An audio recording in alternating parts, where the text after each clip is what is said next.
Hi, I'm Cheryl Brunette, and today I'm going to show you how to cast on 2 stitches that you will then turn around to the side and they will grow into this beautiful edge as long as you want.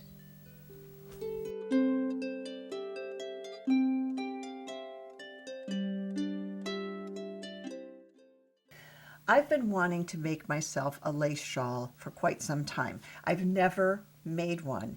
When I was growing up, lace shawls really were not that fashionable, and if anybody wore them, they were just old ladies. And now that I am an old lady and it is fashionable, it seems the perfect time. But really, it was this yarn that told me I needed to make a shawl. It is a combination of merino, cashmere, and silk. It's just 10% cashmere, but the feel of it, it's so wonderful. I love the luster. I love the color. I love everything about it. The only thing is, I got a good deal on it, but it is teeny tiny. It's like thread. Look at that. It's not even up to gossamer weight. It's 1,540 yards to 50 grams. So in order to get to regular lace weight, I'll have to use 3 strands. We'll see. I'm going to try it both at 2 strands for gossamer weight and at 3 strands for lace weight. And it depends on the pattern that I choose. And of course, I've been looking at patterns as well. And I want it triangular, and I don't want it really huge. And I want it to be kind of like more like something I can wrap around my neck rather than being a shawl, a generous sort of triangular scarf. And here's one style. This is from, let's see, the Knitted Lace of Estonia by, who is this? Nancy Bush. Okay, this is I saw this book. I've been sort of coveting this for a while, so I bought it recently. And this triangular scarf starts down here. You cast on at the bottom, and then you do this central decrease, and it pulls it together so it miters it. It's almost like the bottom of a half of a mitered square. You also have to do some decreases along the edges up here so that you don't get that entire mitered square. So that's one possibility. This actually is even very close to that fishtail lace that we have worked on last time. It's just right above there. It changes the pattern, but right up to there, that is exactly the pattern that we used, except this is garter stitch and we use stockinette stitch. So that's one way of construction.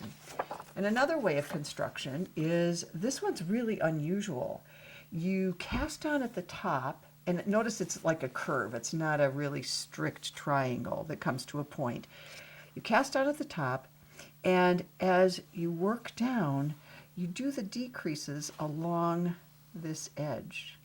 There are the decreases right along there, and there's a 4-stitch garter border to it, and then later you add this stuff to it. And so that was kind of interesting just because of the construction technique. But the one that I'm going to try first, and that I've actually sort of started to swatch, is this one, the Swallowtail Lace Shawl. I had seen a number of these up on Ravelry, which leads me to believe that it's a well-written pattern, that it's a trustworthy pattern, because I don't trust a whole lot of patterns. And I got this, I downloaded this for free from EvelynClarkDesigns.com. Thank you, Evelyn. That was very kind of you to provide everyone with this really lovely pattern, and you can find a whole bunch of these on Ravelry. So when I went to cast it on, I looked through its 6 pages. I kind of looked through how interesting is this. Yeah, I see how it works. Okay, so we have that edge. This one works from the top of the triangle and, no, starts at a tiny point at the top of the triangle and works out and down. Makes a triangle on this side and a triangle on this side. So you start by casting on 2 stitches and build this entire edge. Well, that sounded really intriguing to me. I also liked the symmetry of that, the way that those 2 triangles are symmetrical to one another. So I said, okay, let me try this one. And I went to cast on, what are her cast on notes? And I looked all the way through the pattern before I started. I was one of those teachers who gave the tests that said, read all the directions. And then every once in a while, the last direction would have something on it like, you can get an A if you write my name sideways on page 2 of your test. Just weird stuff like that to try to get kids to read all the way through. So in the instructions of cast on, it said the shawl can be started with a garter stitch tab or any ordinary cast on. Well, here's the ordinary cast on 5 stitches, but I had never done a garter stitch tab. And I was fascinated by the idea of it. It's very simple. All I had to do was look it up, and I will demonstrate it for you.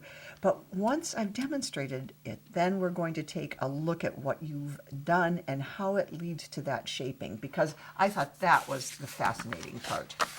It's very simple. You start by casting on 2 stitches, and oops, little mess here.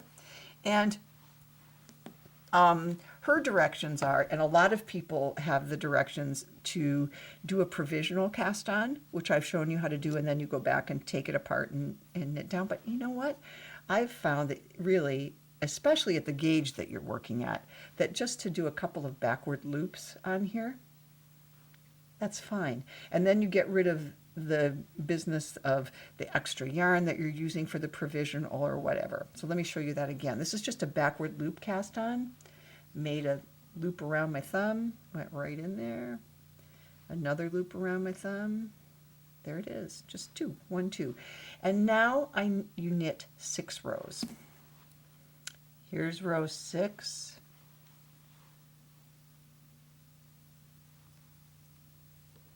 And I turn my work, and I'm going to row 7. And this is the row where you pick up all the stitches that you need. So I have those 2 stitches at the end of the tab. Then I turn the tab so it's this direction, and I have to pick up 3 stitches from these garter ridges. Here's a garter ridge, here's a garter ridge, and there's one. And so it doesn't really matter where you pick them up. You could pick it up there, you could pick it up there. I kind of like to pick up that little bump always. That's just a personal preference. And remember, you're going to be working at lace gauge, so it's going to be really difficult to see anyway. It will not be noticeable. Oops. 2. That one I didn't quite get in the same place, but again, it doesn't matter. 3. And remember, you've got a little rectangle here that had, oops, there we go. I had 2 at this edge, but when I knitted, it flips over. Now I have to find 2 on my cast on edge. See what I've got in here. Yep, I'll pick up that one. There's a little loop. Wherever you can find something, you can squirrel around in there. And there's the second one. Oops. Splitting my yarn here. There we go. That was a little bit tight. I tugged on this end a little bit too tightly, and it pulled that final loop pretty badly. So this is what you end up with. This is what it looks like. You've got this funny look. It's almost like a curve, right? And so I look at that and I go, well, what is going on there? And what's going on there is something different. What you actually have is this little tab. You cast on over here, you knit your 6 rows, you knit your 7th row, there are the first 2 stitches, and then you turned it on the side and you picked up those 3. Well, this is upside down from how you were working. You actually picked up those 3 there. And then you picked up 2 on your cast on edge. So this little rectangle is the perfect shape for starting this shawl. I was just kind of amazed by the whole thing. What's going to happen is this is going to be your central stitch that goes all the way down your shawl. And right next to it, you're going to have a whole series of every other row yarn overs. You're going to have yarn overs on this side and yarn overs on this side. And what those are increases. I mean, you could use other kinds of increases, but typically if you're doing lace, they're yarn overs. The other place the yarn overs go are right along here. This is going to be a garter stitch ridge that works all the way out. You just keep going in that direction, and you keep going in that direction, because you're going to start knitting, let's see, you're going to start knitting here, you're going to add some stuff, and then you come up there and finish that row. This is how you knit this thing, and you're always increasing there and here. We can see you're already establishing that you're going to be making a triangle. This line is going to be that. But these increases alone cause the shape to form. All those other yarn over increases that are in here, that's all the lace pattern. That doesn't affect the shaping necessarily. But you can make those triangles just by doing this. I bet you if you just knit back and forth with garter, you'd have this nice little triangular edge. So then you start with just 2 stitches, work it all the way out. And I did try, even though, remember, this is what it looks like when you start. It looks like you have this little curvy, bumpy thing, but really, this is what you have. Oops, drop that stitch off. Let's put that back together.